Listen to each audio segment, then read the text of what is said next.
This is ACC Nation, your source for ACC sports coverage.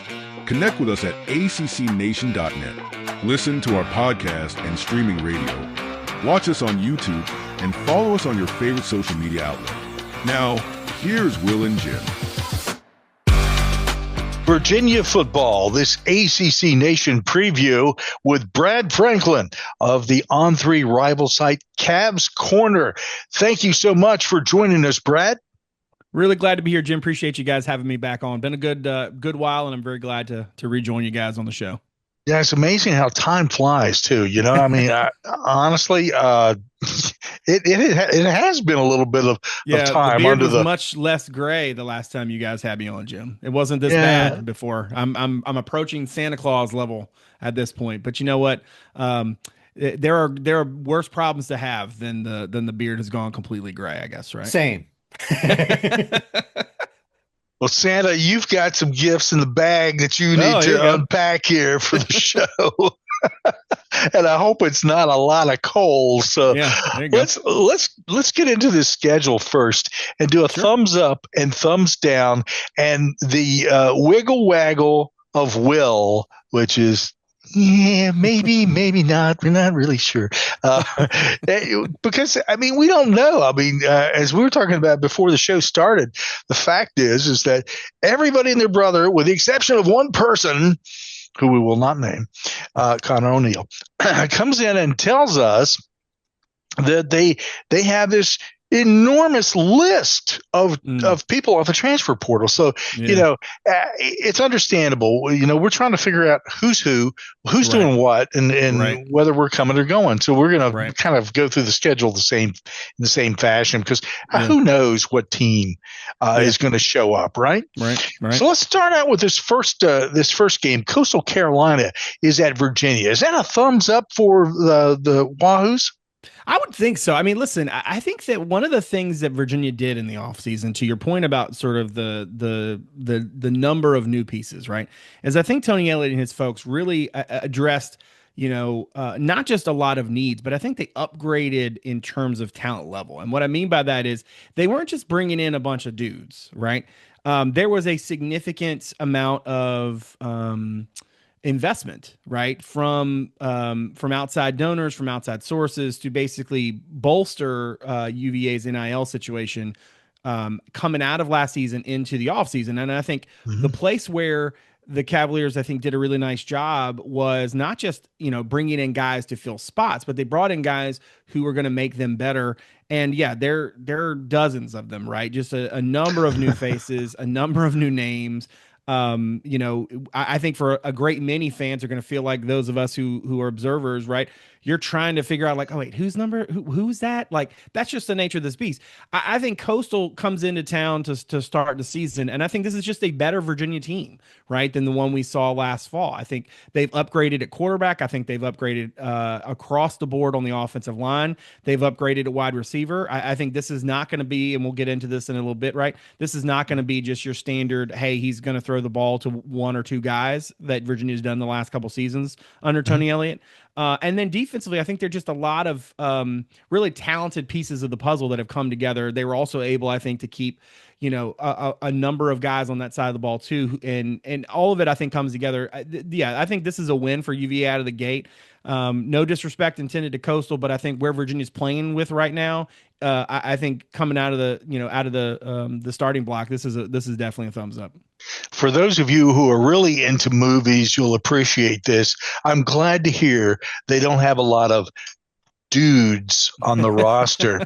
I always go for the cheap jokes, okay? You know, I mean, give me a break here. Virginia at NC State. This is definitely going to be a challenging game. Though what you just said is that there's a new feel, a new look here at Virginia, and Tony Elliott, it may be under a little bit of a hot seat to get things moving for the Cavaliers this year. Is this a game that Virginia can pull off? Yeah, I definitely think so. I mean, listen, it's weird to go to Raleigh and be an out of conference game, but that's the situation they're going to find themselves in on September the 6th, right? They're going to go to Carter Finley, and they're going to be in a situation, I think, where this is going to be a significant step up in terms of the talent they face between Coastal and between NC State. Yeah. I think if you're UVA, what you're really hoping for is that in August the 30th, you're not having to show a whole lot. You're really sort of dialing some things in. You're sort of, you're not maybe you're not so much worried about, guys proving anything in that game. Maybe you're kind of getting a look at some of the backup guys if you can. But certainly that's not going to be the situation once you get down to Raleigh. I think what the Wolfpack look like to me, at least, right?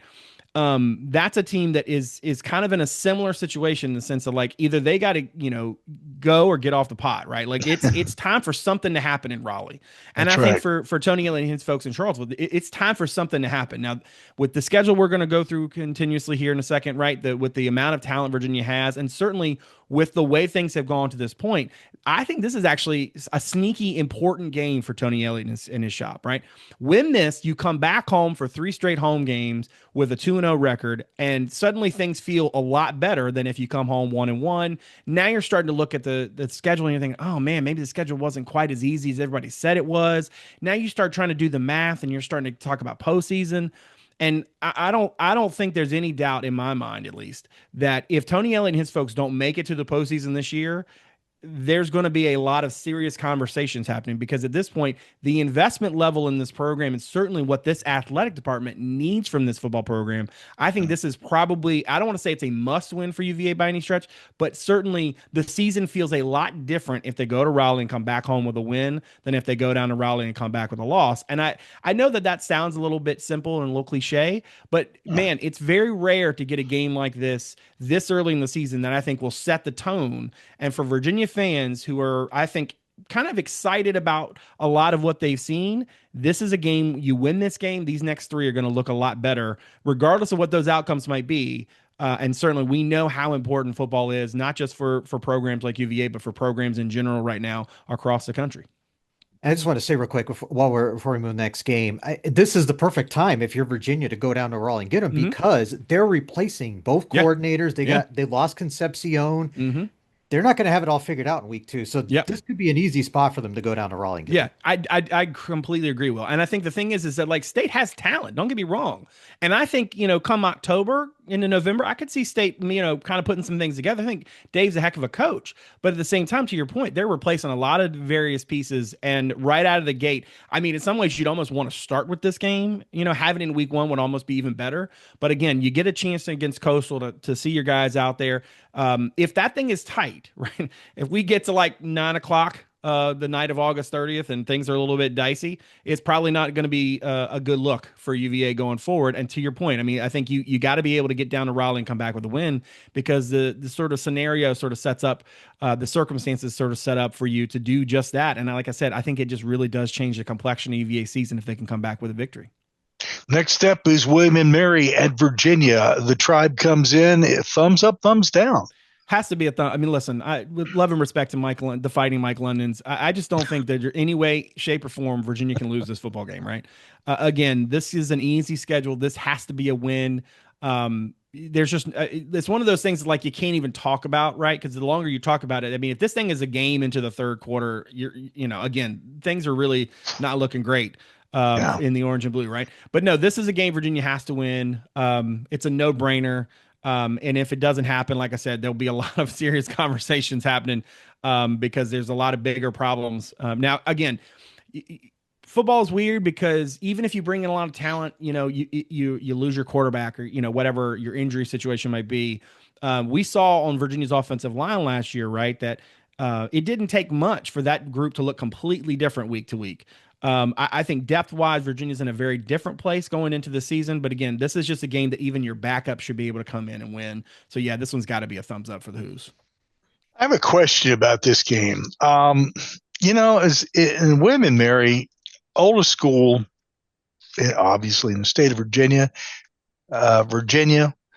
This is kind of like a traditional rivalry type of game. It's a good matchup. It's a lot of fun. It's in-state stuff.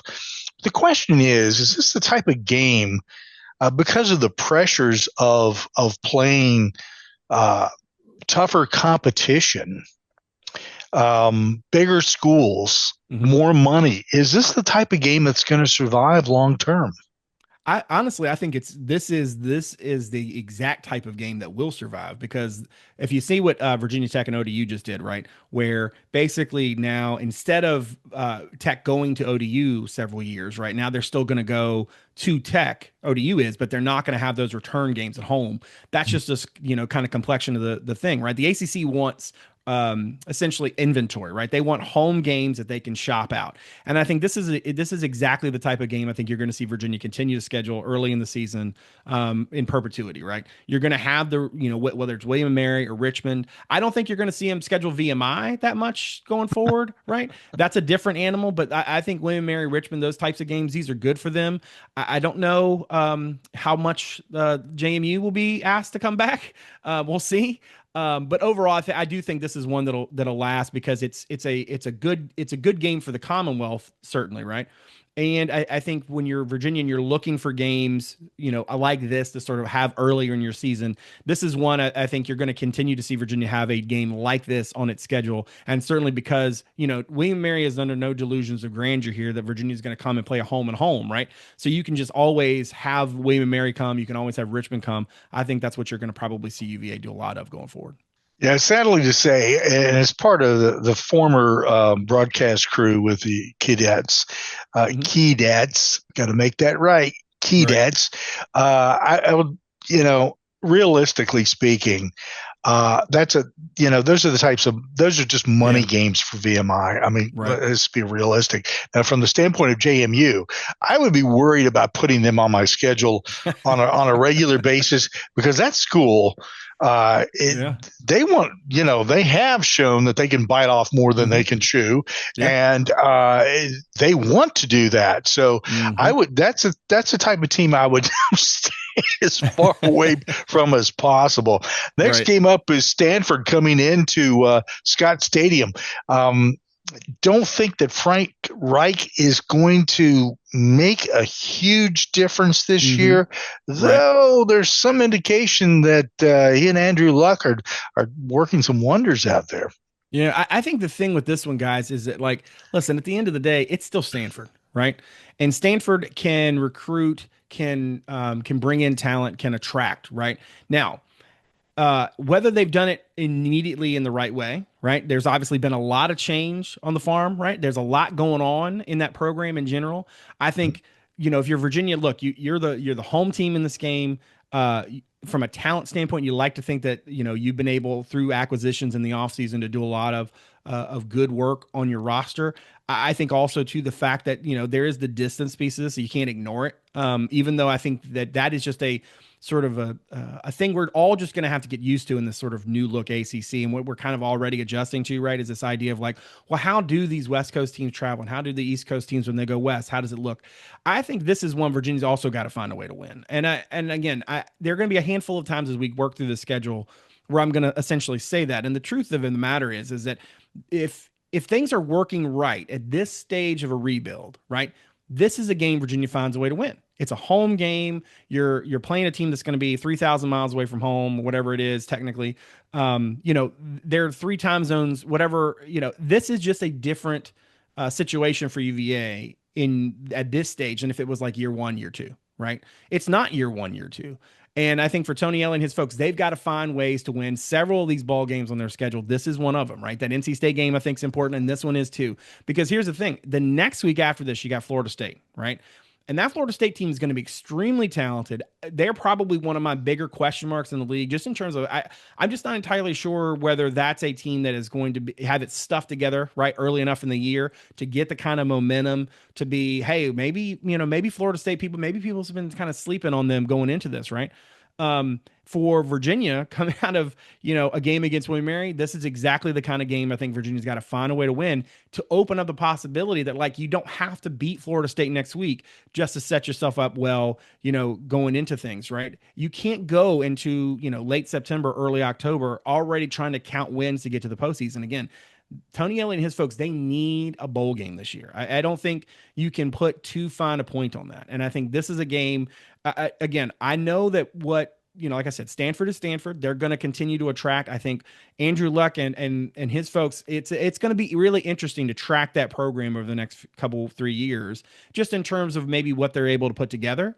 That being said, again, Virginia's got this game has to be about Virginia, and for the Hoos, I think to have a good season. Again, that NC State game, this one, and a couple others I'll get to in a minute, they got to find ways to win them. I'm going to give it a thumbs up just because I think Virginia's talent level is that way. But this is definitely going to be one of those they got to get out there and execute. And this is the kind of game that Tony Elliott and his folks have struggled with during their time in Charlottesville so far. This is one of those games that can kind of point to whether or not they're actually turning that corner or not. The Scott Stadium is one of those places where schools come to lose. At least I've noticed that a lot. Even when you think that Virginia is not going to put on much of a game, there's something about Scott Stadium. I don't know. It works on the mindset of opponents, and we'll find out whether that's going to be the case as Florida State comes to town. Yeah. I can't remember the last time a Florida State actually visited Charlottesville, to be honest with you. You might know that right off the top of your head, Brad. I don't off the top of my head, but it's been too long. I know that, and that's one of my one of the things I've been back and forth with this whole thing is like, I would like to have more opportunities to see some of these teams that we just haven't seen, right? Yeah. I thought I didn't see NC State for forever. Then I saw Boston College like all the time. So it'll be good to see Florida State. I don't think they've played at Virginia since 2019 when Bryce Perkins had that really nice game against them. I think it's still that's been a minute. I mean, that's pre-COVID. I mean, good gracious. Yep. That's correct. So, I mean, it's 2019. It's been a while. So I mean, I think this is also, again, I don't know exactly what to make of Florida State. I know from the recruiting side of things, right? The folks at the mothership would tell you, like, look, there's a lot of really talented players. One of the things that's interesting to me, and I think probably the thing that doesn't get covered as much when we talk about the transfer portal, is how in flux it puts everything, right? You're going to have teams that are going to be bolstered by dudes who were playing at like Northern Iowa last year, right? And at the same time, you're going to have historical powers who have recruited at a high level, who have, the inclination immediately is to think, well, no, Florida State's going to recruit at a high level. Well, yeah, they do. But at the same time, who are they bringing in addition to that, right? I think that is probably more crucial than ever. And what we've seen so far has been, yes, certainly there are powerhouse programs, blue chip programs that have done a really nice job in terms of talent acquisition in the portal. I think Florida State has been one where, it's been a really weird sort of go for Mike and his folks there, right? I mean, at moments it felt like they were headed down the right path, and then all of a sudden it just kind of turns on them. And it's almost like, to me, Florida State's become what Miami used to be, where it's like people would talk about how great Miami was, and then immediately there was always some weird curve, right? Right. Florida State seems to have followed a little bit of a similar trajectory. Now, that being said, they could be undefeated coming into this game. Who knows, right? And that's one of the downsides to so much, turnover and turmoil throughout rosters across the country and certainly across the league, is that you're just not really sure, year to year what you're actually going to get. So in some ways it'll be exciting, but it's really difficult to handicap, because as you look at this game, this is going to be a big Friday game for UVA. Well, Friday games have not really gone UVA's way. Virginia's not really a Friday night game sort of town. It's harder to tailgate at UVA on Friday nights. Does that matter? I don't know, but it just is, right? Because so many of those lots are controlled by the university or by the hospital, and they're not like shutting everything down all day like they do in some other cities. Now, maybe we'll get to late September and they'll decide to do that. As of right now, I think this is probably going to be one where, the person in me who's been going to Virginia games since I was knee-high to a grasshopper would love to tell you Virginia's going to find a way. This is probably going to be a tough loss for me. So I'm going to say a thumbs down, simply just because from a talent standpoint, I think as we work through this kind of transitional period that we're still sort of in, the more talented team is going to win. And I think right now Florida State's just got more talent. And, maybe if this game was in October, I might feel differently. Maybe at that point, if, Chandler Morris is cooking and, they got a 1-2 punch at running back between the Taylor kid and X, maybe this is an offense that's cooking. But as of right now, I think Florida State has the more talented team, and I'll go with them to win this one as the Hoos close out September. Now, one of the things you're pointing out here, and I think everybody needs to take into consideration for every single team, whether it's ACC or any other conference, is that, once teams get going, when you get into the middle of the season, and, the weather starts turning a little cooler, hopefully soon, things start clicking, and that's when you start seeing these upsets and games that you never thought would be happening. So we all got to keep that in mind this season. I go back to the transfer portal. There's a ton of new talent in town. There's a lot of new coaches in place, new looks. Who knows? I was talking with my sister-in-law just a little while ago. As a matter of fact, she is an LSU grad, and she works in Louisville for one of the hospitals there. Okay. And she was talking about this kid from UVA and how impressed she was by him. And you guys know who I'm talking about, who got injured and had spent a little bit of time in Louisville being taken care of. And had nothing but good things to say about him. And that's a nice reflection because she's a diehard SEC fan, which I will not hold against her, mainly because the majority of everybody in the family, other than my wife, who is from UVA, who went to UVA, are all SEC people. But anyway, I thought I would throw that in there because I think it's very important. We come into this next game. It's Virginia is visiting Louisville. Yeah. And I think this is the first time they've been back there, right? Since the Paris Jones injury that you're referencing. And now if I remember correctly from a Rams Packer story that I read from virginia.edu, that Paris is back, I guess, there getting his PhD, going to a program there. Listen, this is another one of those games I feel like Virginia, I would love to say they need to find a way to win. I don't know. I mean, Louisville, I felt like that's a team to me that as we look when we get to, late October, early November, we start looking back at the season. I just wonder if there are going to be enough people who are singing the praises, right? I know that things are all over the place, and I'm certainly not trying to pretend like I'm Nostradamus and I got the envelope to my head here, right? I guess I mixed up my metaphors there, but we'll keep moving.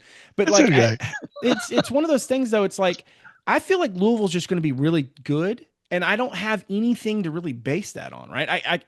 I can't tell you, it's because this player and that player, and there's this, and then they're going to do this. And, no, it's just like a vibe, right?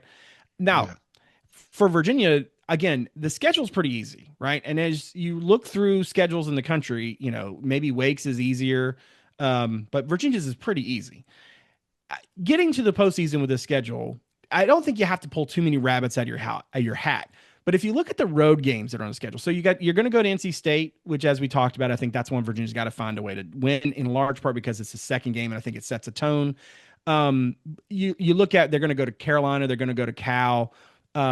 This Louisville game feels like, to me at least, unless what Manny's doing in Durham, they're going to go to Duke too. So maybe that's one that's actually harder. I feel like Louisville could be a game where, if you can sneak out and get this thing done in early October, by the end of the month, that thing might look a lot better, right?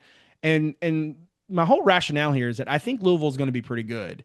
If there's a team on Virginia's schedule that probably should beat them and that Virginia has to find a way to win, other than, as I kind of had that conversation about NC State, this feels like one of them. So I'm going to give them a thumbs up here simply because I think Louisville is going to be pretty good. But I also think that sometimes, historically, Virginia does a nice job every now and then on the road against a team that they really don't have any business beating. Like I remember, when they went to Boise State and Ben Kirk threw for 3,000 yards on the blue turf. Right. This feels like one of those to me. And we'll see how it works out. But I don't have a whole lot to base it on other than just sometimes with these things you can sort of read the vibes, and this feels like one of those nobody's going to give them a chance. They're going to go down there and come back with a win. I could totally see it happening. Right, Brad, that was good. next, we've got a little bit of an off week here, and then we slip into Washington State, which really kind of honestly kind of threw me just a little bit. Washington State visiting Virginia. Game. Yeah, it's an interesting game, and I'm not entirely sure how this one kind of came about. Sometimes the story, it used to be at least the story of how the games got on the schedule at all used to be part of the fun. It's like, wait, who, how, what? For those of us who went through those John Oliver years and certainly understand the Washington State connection of it all, the West Coast piece of it all. It is weird to have them, coming to Charlottesville for, what amounts to a night game at that point. Of course, it'll be, early afternoon, their time. This is, to me, I don't want to say it's a must win, because must wins feel weird. I just don't know. Again, Virginia having a good season, if it's going to be the kind of year that I think Tony Elliott and his folks need, they got to win this game. It's homecomings, right? You're going to go home for this game. This is your only home game in about a span of a month, right? Because you're going to go to Louisville, you get this game, you get a break, you get this game, and then you get 2 games on the road. They got to win this game. There's just no way around it, right? Again, if they lose, this is one of those times. It's like, well, if you do the inverse math and you're saying, okay, well, if they lose this, well, how are they? So now you're starting to like run through the list and you're trying to figure out, okay, how can you get to the postseason? If you lose this game, it makes things a lot harder. And this game, love and respect to folks at Washington State. This game being on the schedule is one of the reasons why Virginia's schedule is viewed by those outside nationally the way it is, right? So I think this has to be a thumbs up for the Hoos, and they got to figure out a way to get this one done for sure. All right. Virginia takes on North Carolina, as commonly said, and I actually said this to the guy that we talked to about North Carolina. The wine and cheese crowds get together. It's a running joke, and I always poke my wife with that one. So Virginia and North Carolina is one of the longest running games in the South, and you can't beat it when these two teams get together. Here we have Bill Belichick, who God only knows what Darth Hoodie has under his hood from the standpoint of college football. Yeah. Listen, I was at the 7-5 game in Chapel Hill many years ago, and I can promise you it was not a lot of fun. I don't care how much wine or cheese you did or did not have. It was not great. Listen, I have zero expectation for whatever is going to happen in Chapel Hill this year, other than they're going to sell a lot of tickets. Now, they could be a juggernaut. And frankly, Carolina's talent level is actually really, really good. I mean, I have historically been one of those people that's been sort of like, because everybody will say this, right? Like, oh, sleeping giant, da, da, da. And like, yes, but right, that used to always be the thing. This Belichick thing is like, it's one, I still can't wrap my mind around it. Two, I'm not entirely sure how it'll even work because, not all professional to college transitions work, right? But then we haven't seen a lot of these in this era where that line that is, pro or collegiate is as blurred as it's ever been, if there even still exists a line, right? So to me, I just think Carolina has a more talented team. And we certainly know that Bill Belichick knows what winning football looks like. Now, by this point, he might be gone because it's so frustrating, these children and everything, we genuinely don't know. And if there's anything I've come to expect ever since the Bill Belichick circus landed in Chapel Hill, it's that, man, every now and then something's going to come out and you're like, wait, what? That's just been the story that this thing has been since the story started. Having said all of that, Carolina, I think, has the better team. And so I think it's a thumbs down. I think this is probably UVA's toughest road game simply just because of the talent level piece. But again, this is one of those things that's like, games are not played on paper. And again, I know that's cliche, but the long and short of it is that Belichick's team should be better. They should win this game, but they got to go out and do it. And, to this point, without being able to see what September looks like, calling this one in October is tough. But again, like I said, I think Carolina has the better team and the more talented roster. And in this era, to me, that's my North Star. It's like, who has the more talented roster? I think right now Carolina does. Virginia and California. Man, to go to Berkeley, I think honestly, I used to try to pick one road game each year that I would go to simply just for like the coolness of it all, like to go to a place I haven't been or whatever. Berkeley was probably, I mean, I'm not, for full disclosure, I'm not going simply because, that's a hike, and trying to do that in general is one of those things you just sort of spring. Now, Virginia's undefeated or whatever before they go out there. Sure. Listen, Cal did a lot more last year than I expected Cal to do. But I also think, again, Virginia's roster is upgraded. I think a lot of teams had an influx of resources that they just simply didn't have. Whether or not Cal caught lightning in a bottle, I'm not real sure. What I am sure of is that this is a tough 1-2 punch, right? You're 2 road games in a row. You're going to go to Carolina and play maybe pound for pound the most talented team you're going to play this season, give or take, right? And then you got to get on a plane, very shortly thereafter, and go out west. Now, I don't know how UVA is going to handle the whole, this. I think the West Coast piece of this is still, I think teams are still trying to determine what's the right sort of rhythm of it all, right? What's the TikTok? Are you going to go out early? How many, are you taking the, how are you doing it? Right. So that one remains to be seen, but I do think that the travel piece of this, especially 2 weeks in a row, is tough.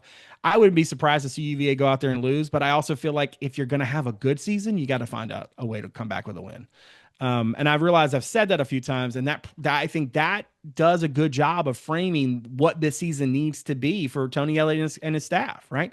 They need to find ways to do more with the pieces they've got, especially because the pieces they got are better than the pieces they had, right? And historically, Virginia has just not done well enough. And I think this is a season where they have to do better than they should. And when you look at this is a game that on paper, I think they should win.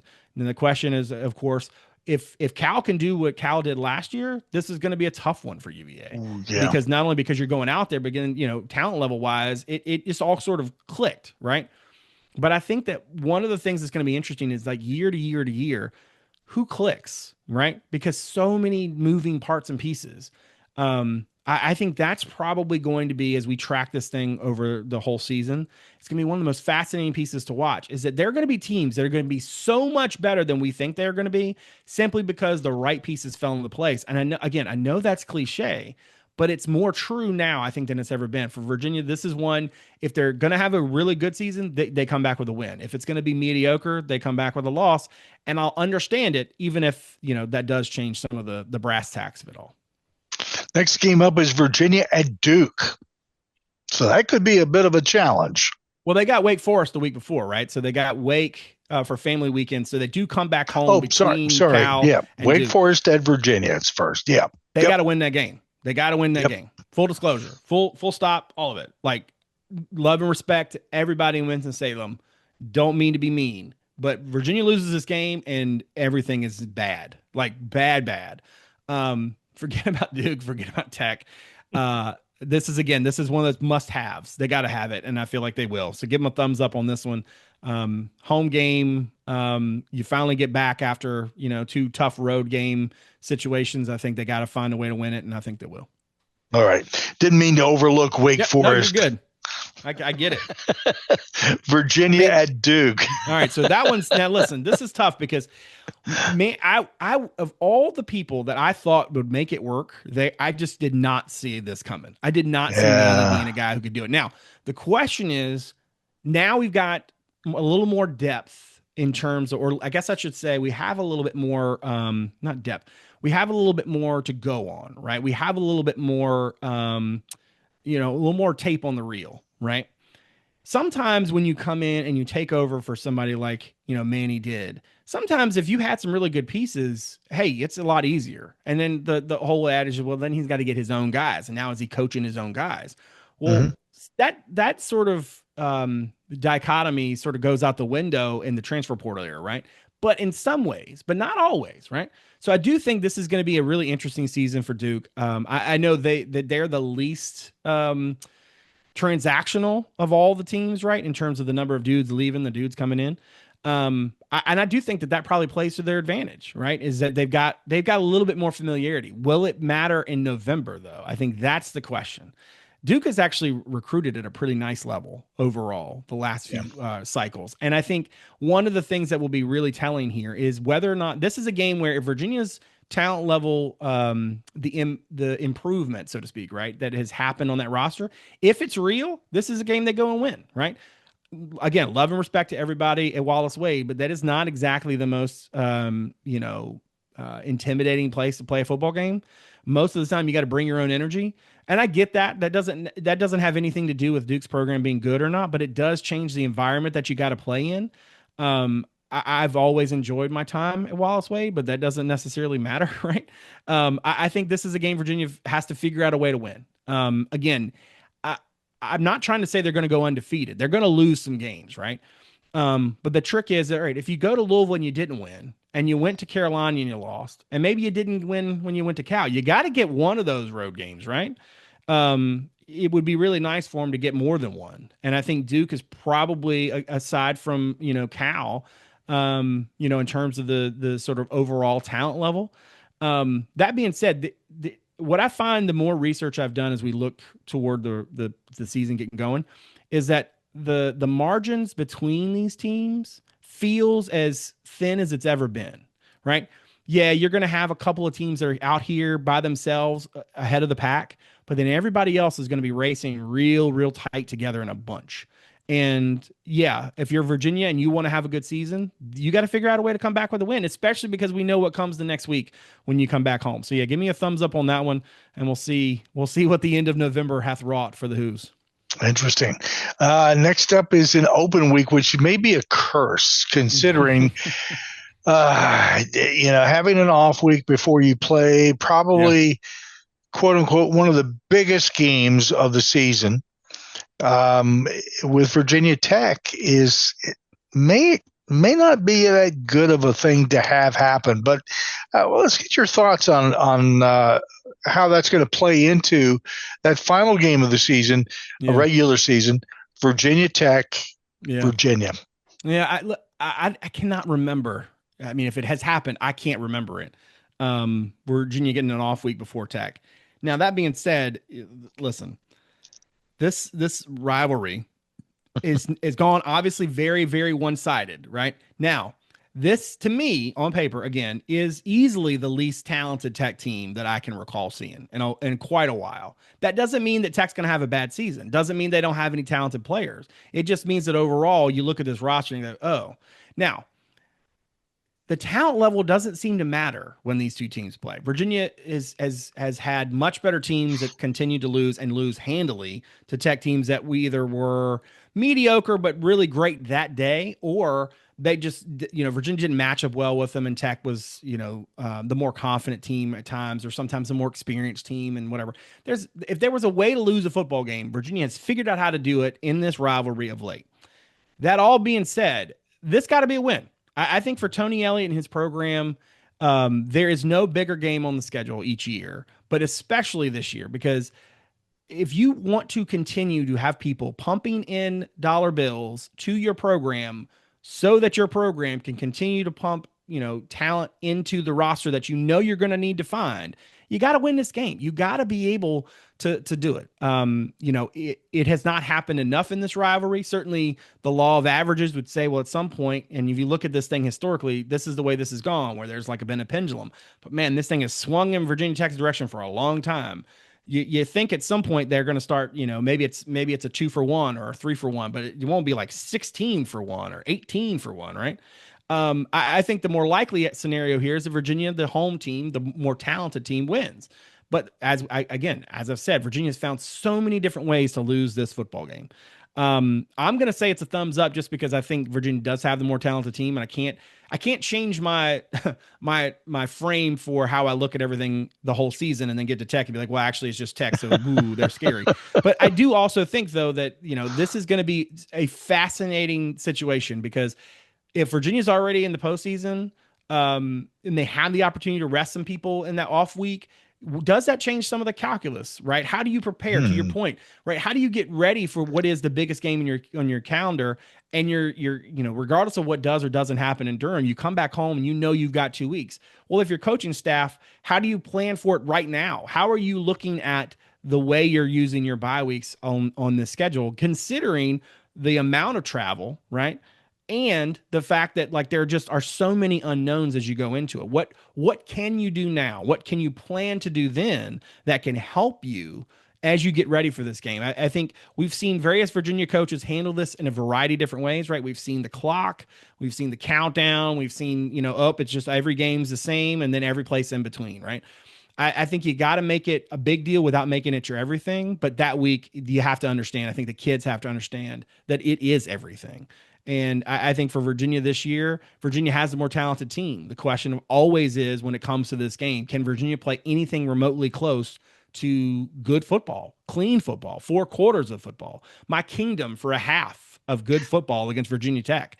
The On3 platform is great, so the message board won't be down. So I don't have the luxury anymore with the new rivals realities, right? Of being like, well, you know what, the website crashed. Nope, it didn't, and people are going to be mad. So all the more reason why I need Virginia to do well in this game, especially because I'm kind of at a place with message boards where I would really like to not have to watch them burn. So I'm going to give a thumbs up here for the Who's, simply for my own my own quality of life, if anything else.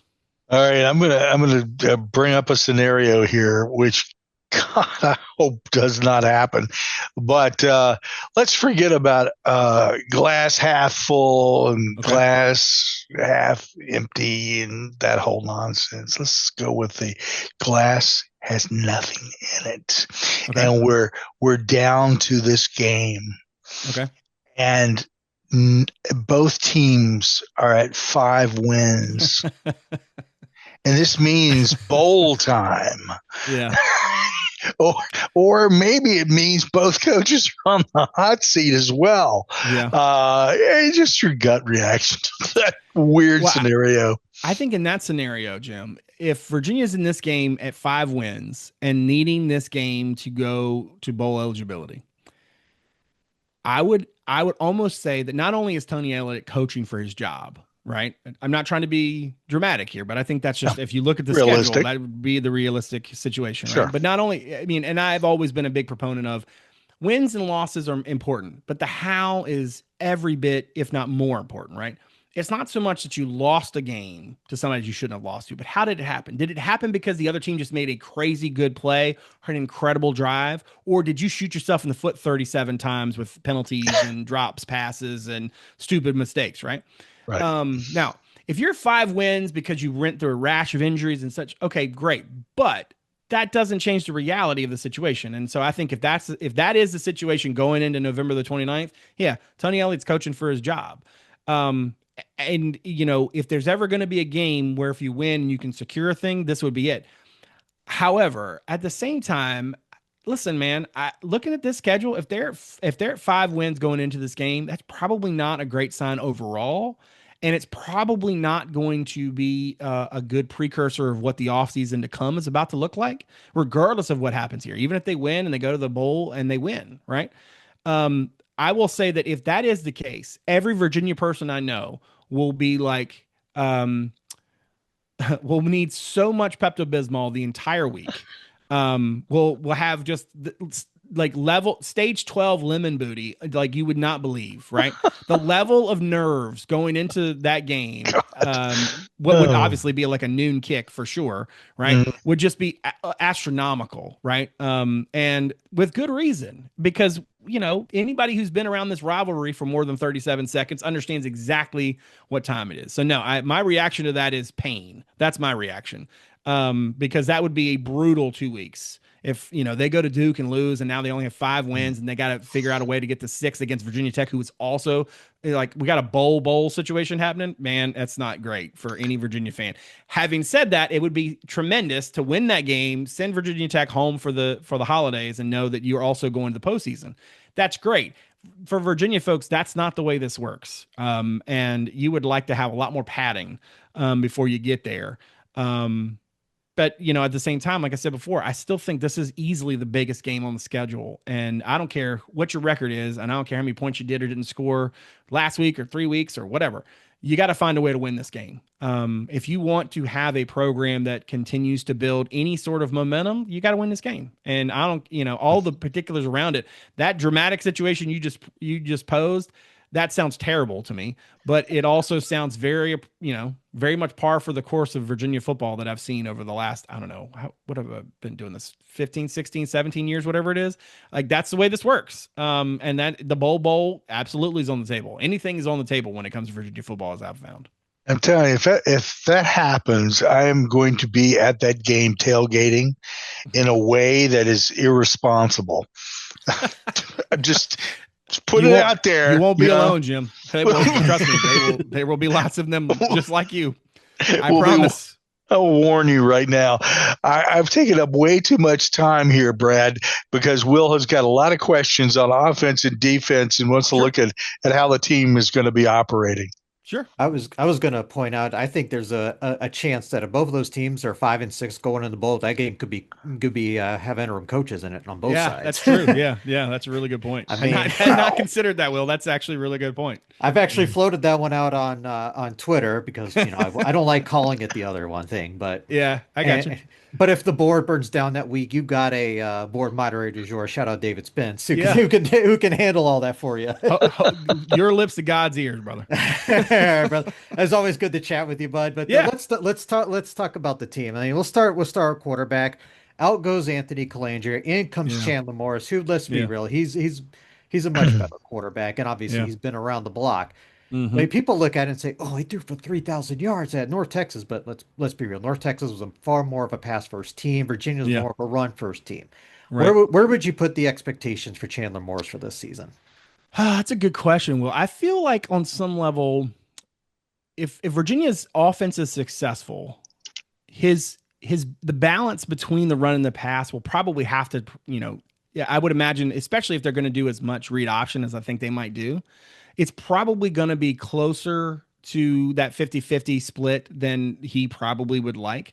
That being said, I do think that his fit with the offense, to your point, I mean, Colandrea, I think, a lot of us saw a lot of potential in him, but a lot of that was based on, really forcing the ball downfield. And I think for a guy of his size, especially when he didn't necessarily always have the best protection in pass pro was not necessarily always UVA's bread and butter, right? He made some really interesting decisions and sometimes some really critical mistakes at the worst times. I think really what you're looking for from Morris is more of the seasoned sort of veteran running the offense, understanding the offense. There were a lot of times where Colandrea would run a play, and then I would look at it and just think that just didn't make any sense. And then I'd hear later, like, he didn't have this right, or didn't have this, this person in the right spot before. And so I think a lot of that sort of stuff you got to clean up. So above all, my expectation for him is that it will be a smooth operation, right?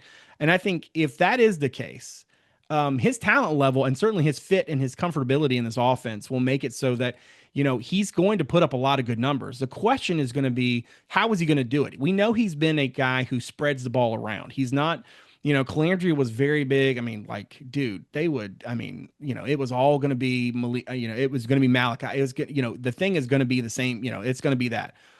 I think for Virginia's offense to be successful and reach anywhere close to its potential, I think really you lean into who he already is, right? Morris is a kid who wants to spread the ball around. He wants to share the rock. I think with the talent that they have at wide receiver this year, I mean, you could make a 3 deep there and really have a good number of options by the time you get to that third level. And I think that's a really good indication of what Mims and his folks have been able to do. So for me, expectations are that it's a smooth operation. I don't think he's going to get close to maybe those gaudy numbers he put up last year, but I do think that if they're successful and the balance is there, certainly if they're able to, I don't think that they're going to do, which is, as I've mentioned on our podcast too, like I would really, and I still hope for this at some point for Tony and Dez to get to a place with the roster where they can have an H-back type role that Tony, I think, did really well with during his time in Clemson. I haven't really seen a lot of that since he got to Charlottesville, and I think that's one of the detriments of the offense is that they've thrown to the tight end. I mean, don't get me wrong, But what they were able to do with some real matchup stuff with the H-back, I thought was some really brilliant play calling and play development, right? Play architecture. And so what I want from Morris this year, and what my expectations are, is that it's going to be smooth. I think his fit is great. I think he's going to be what we hoped Calandria could be. And then probably a step up from that. So my expectations are actually really high, especially for a guy who has not played a game in a Virginia uniform yet. And that's not my MO, but I think with him, it makes sense. And I think it's the right fit at the right time. This is probably the highest I've been on the running backs in quite some time. We know Xavier Brown, when he's healthy, he's a big time playmaker. But the Jamari Taylor acquisition, obviously that was subject of some news recently. And what I saw from him in the spring game, I think he's going to be a big time factor in that. Yeah. What do we need to know about this running back room? Well, the hardest thing for you at running back is like, can X stay healthy? Because if he can, we've seen he's a home run hitter, right? He doesn't need much space to do a lot with it. And I think that in this offense, when it's running correctly, I think that, I'm not trying to take any shots at Calandria or how things work, but I do think last year he expected it to be one thing and ended up being something else. Shout out to the Wire. But I think with this tandem at running back, because of not just skill sets, but also fit in terms of what the offense wants from the position, right? X is a very multifaceted guy. I think Taylor can also be in a similar vein. I'm not saying that they're necessarily going to run the ball down people's throats, but I do think, especially with the talent they got on the offensive line, which I'm sure we're going to talk about here in a second, man, this should be an offense that has options. And I think one of the things, especially if they're going to run that read option, that it bodes very well, right, for where this running game can go.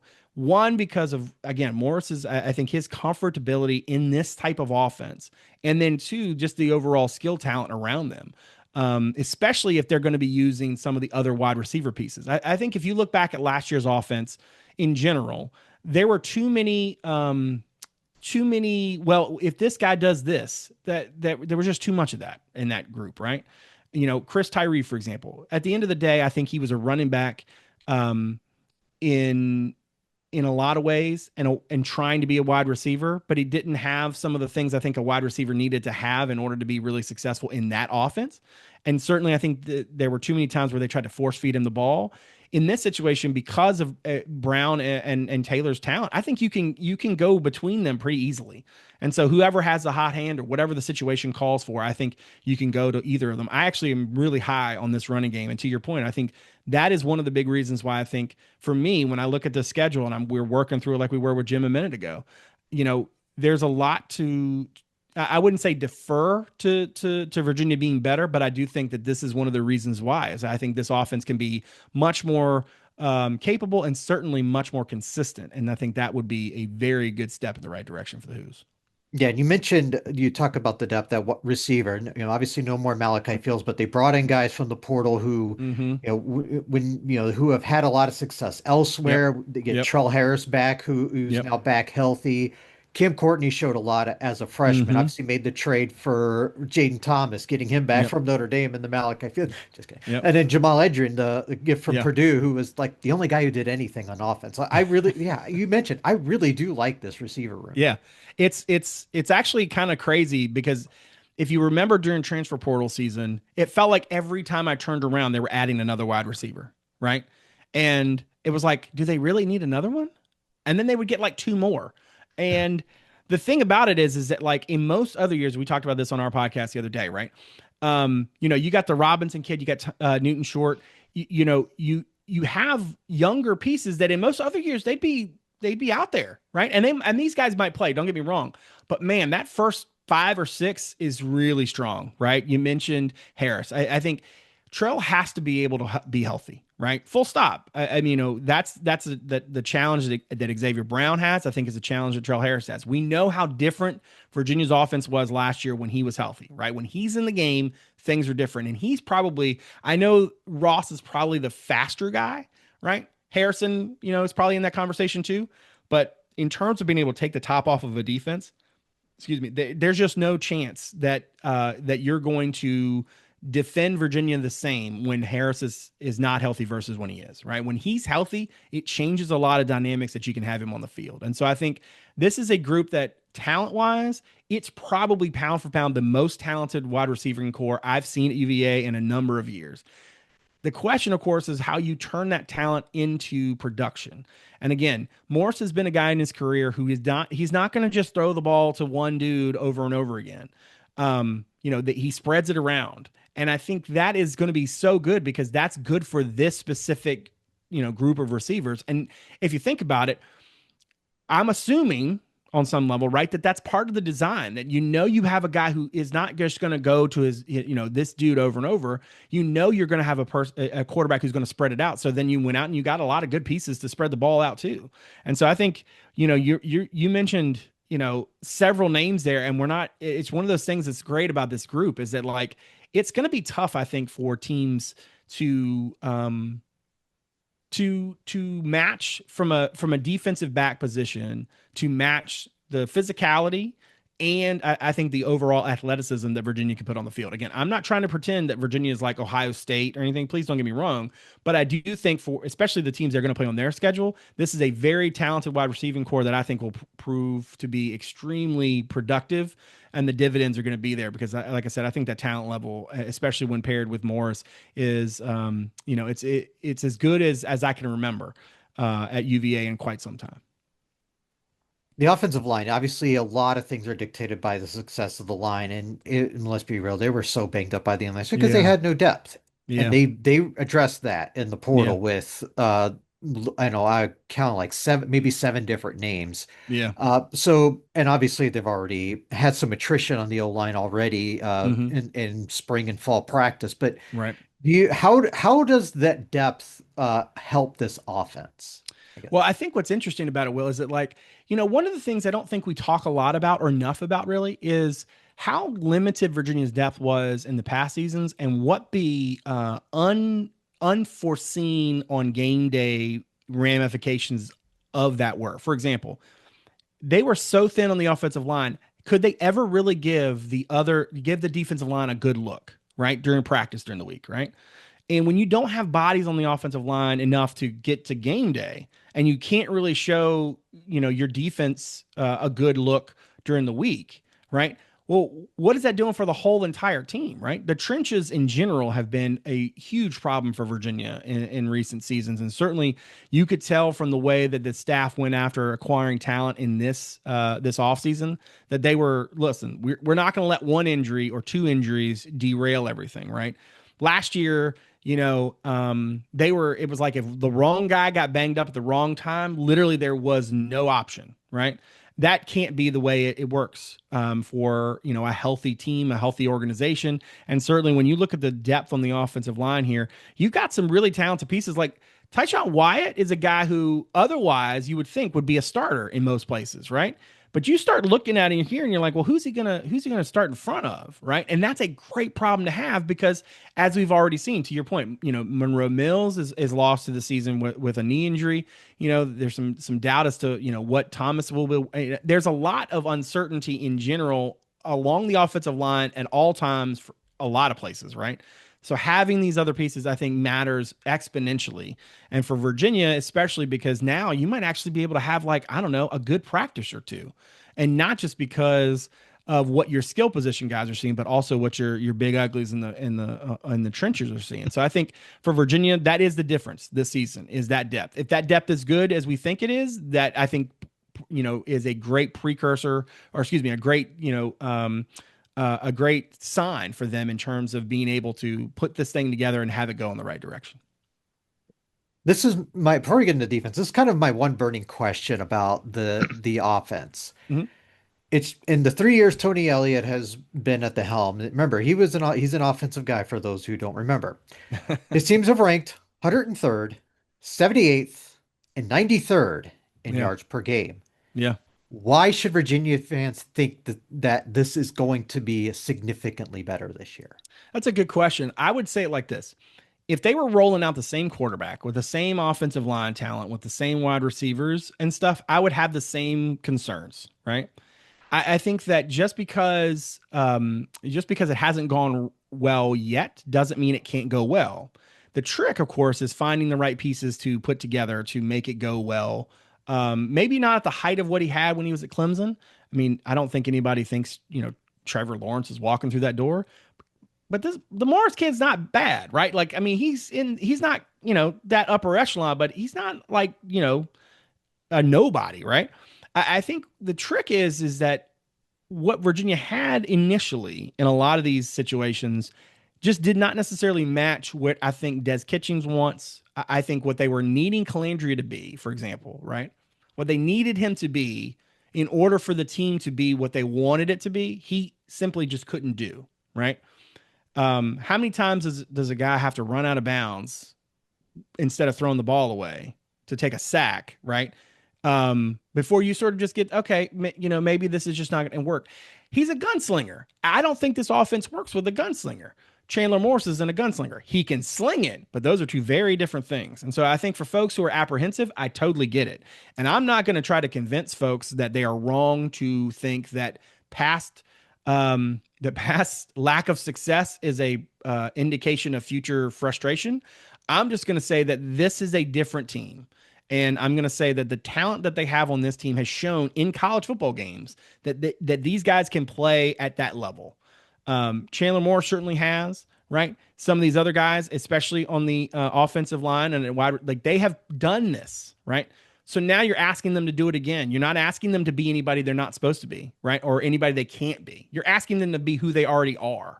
And I think when you get older and more experienced like this, again, Virginia didn't have anything by any stretch a normal Virginia offseason. Yes, there were a lot of guys who went in the portal, and they were able to pull a lot of guys out of the portal who were, very sought after players. And so I'm actually really excited about this offense. I'm excited about this team, but that's a big reason why, is because I do think the offense is going to be markedly better.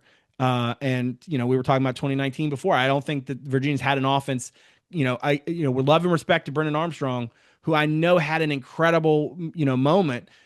So much of that, I don't want to say it was fool's gold, but I mean, so much of it was just chucking the thing up and going downfield. And it was hard to replicate, especially in big spots. I think this is an offense that is built to win football games and not just put up numbers.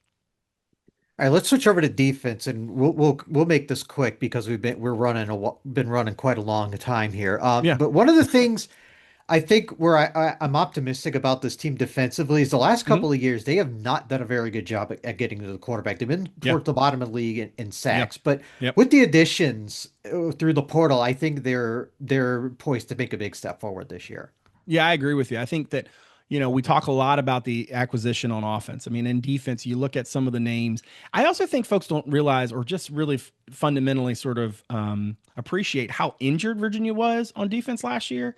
And that's not an excuse, but it can be a reason why. And I think as you look through, Hunter Osborne, the number of talented guys like him, you also are going to bring back, Anthony Britton, right? You're going to bring Jason Hammond. You're going to bring a variety of younger guys, Mekhi Buchanan, dudes who were at various times last year hurt or young or what have you, a little bit of column A, a little column B. Overall, I really like the talent level of this defense. I think they've gotten quicker. I think they've gotten more athletic. They've gotten faster at DB. I think they're longer. And I think that overall, with love and respect, again, to some of the really talented, really experienced guys that came back because of COVID years and such, one of the things that this roster has that some of the other rosters didn't is like, yeah, you're going to have some change, but some of this is talent upgrade. And yes, you're going to have some pieces, Antonio Clary is back. Jameer Carter is back.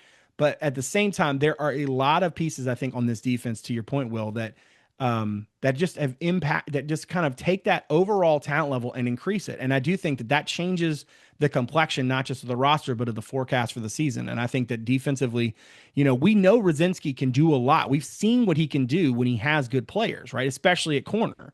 When Virginia had two good, solid corners, that defense was different, right? I think when you look at this defense, because of the pressure they can put on the quarterback, because of the way that they can play, I think the fact that it doesn't have to just be, you're not just asking, asking Cam Robinson to come in and control everything, right?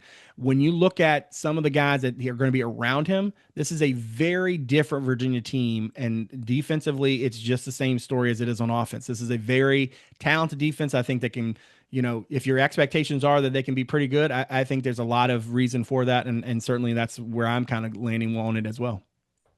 And most importantly, you just touched on him. They held on to Cam Robinson, who's been one of the best defensive players Virginia's had for a while. And really, this linebacker, I have no issues with these linebackers. They're deep, they're talented. I don't see any issues there.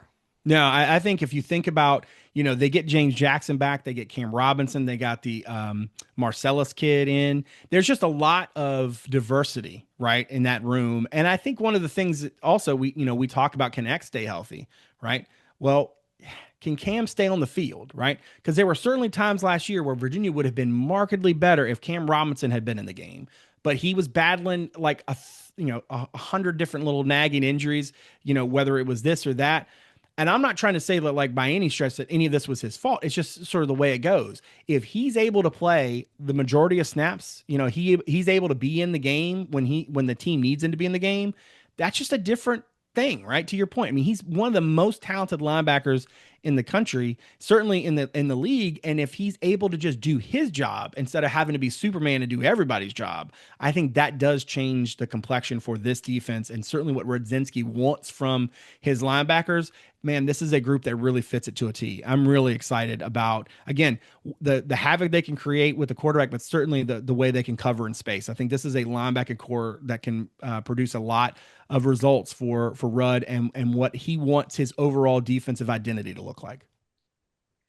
And I had this running joke, and Brad, you know it. I had this running joke that Virginia took in about 90% of the defensive backs in the transfer portal, because it felt like every day or two there was another DB coming in, but it just goes to show they just had no depth in spring, and I think they addressed it. But also getting Antonio Clary back, and love him, but we know the issue with him. He just can't stay healthy. But when he's on, he's really good. But again, you talked about it. Now that they're deeper and at the secondary, they should be a lot better too.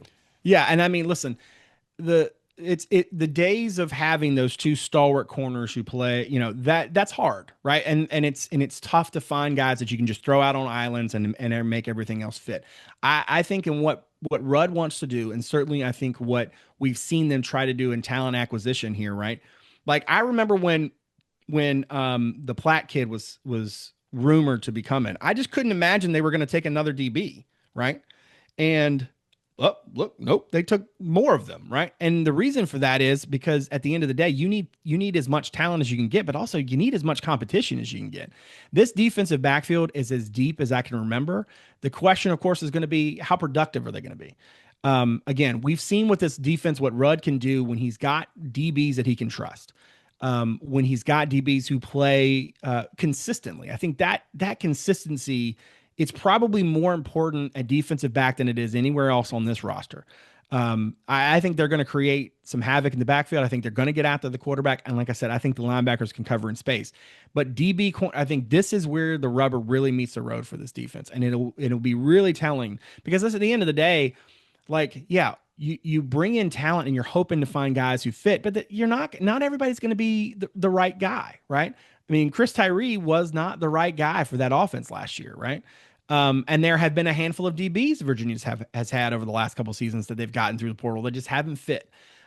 We got to see some of these guys take some root, but at the same time, from a talent, pure talent level sort of situation, it's a really nice room. And certainly I think one of the reasons for optimism about what this defense can do, and certainly what Rudd can do with it as the Cavaliers open up their 2025 season.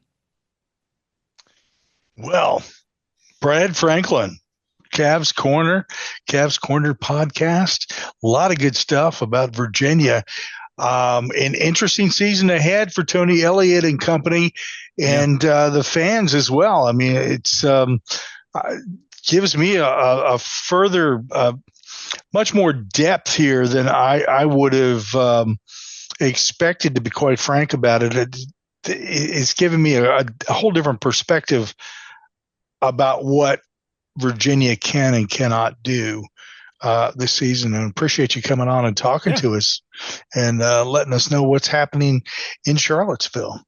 Appreciate you guys having me back. Hope you enjoy the season, and we'll see how it all shakes out. Thanks, Brad. ACC Nation, your source for ACC sports coverage with Will and Jim. Be sure to like, subscribe, and follow us on our podcast, streaming radio, and YouTube. Connect with us on Blue Sky, Reddit, Instagram, Threads, Mastodon, Facebook, X, and LinkedIn.